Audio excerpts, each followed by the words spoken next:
Ahwatukee. Shit. I'm still only in Ahwatukee. Every time I think I'm gonna wake up back with that line of kids waiting to see Santa. When I go home after each miserable day working in the mall, it gets worse. I wake up and there's nothing. I hardly said a word to my wife till I said yes to a divorce.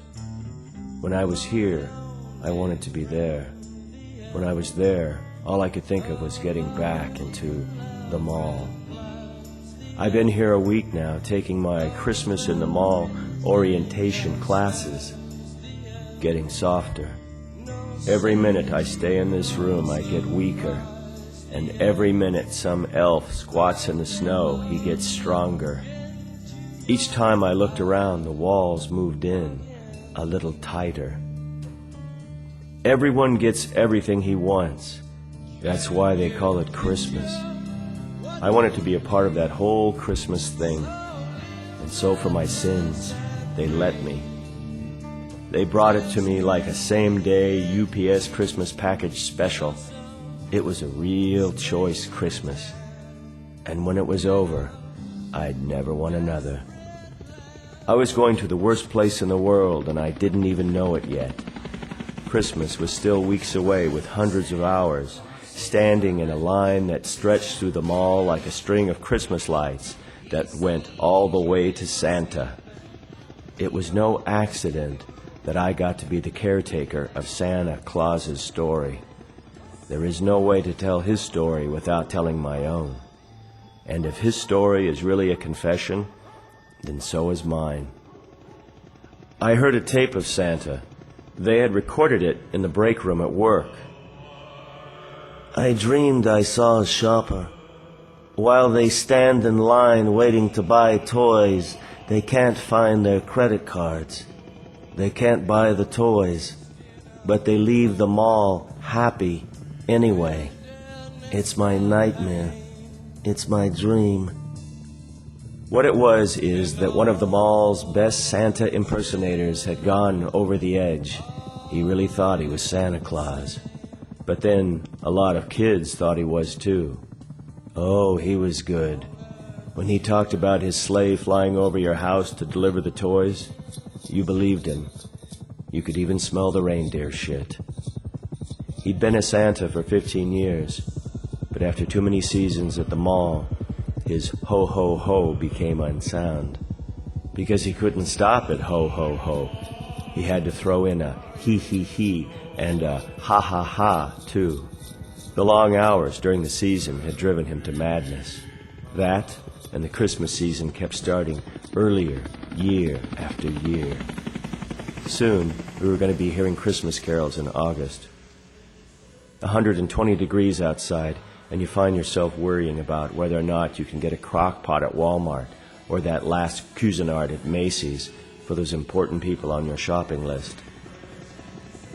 It was the mothers who were waiting with their kids in line that noticed it first. Something about that kindly twinkle in his eyes and the bloom in his rosy cheeks. That and the kids were really starting to love him. They didn't want to get off his lap. They felt so at home and so loved by Santa. So why would they ever want to leave? He told them that the true meaning of Christmas isn't getting everything you ever wanted. It's giving everything you ever wanted to someone else who needed it more. And so the kids would ask, what good were toys when Santa Claus loved you and told you the truth? The mall couldn't put up with it. The retailers were starting to complain. Sales were down. Santa, our Santa, had to take a fall. They sent me in to get him. All I ever wanted was to be a guy in a bear costume, hanging with the elves and pointing the kids in the right direction. I found him one night after hours, still sitting in his chair, still playing the role of the jolly fat guy in a red suit. He broke from the mall, and then he broke from himself. I'd never seen a man so broken up and ripped apart like cheesy foil red and green wrapping paper. He turned to me and said, I've seen shoppers, the same shoppers that you've seen, but you have no right to call me an imposter. You have a right to fire me. You have a right to do that. But you have no right to judge me. It's impossible through words to describe what is necessary to those who do not know what Christmas means. Christmas has a face, and you must make a friend of Christmas. There is nothing I detest more than the stench of lies, and maybe some really bad holly cinnamon potpourri. And then he held his face in his hands and said, "Oh, the holiday, the holiday." They were going to make me a reindeer for this, and I wasn't even in the union anymore. I felt like he was up there waiting for me to take the pain away. He just wanted to go out as Santa, standing up with his bag of toys, not like some poor wasted rag-assed fake holiday icon. Even the mothers wanted him fired, and that's who he took his orders from in the end.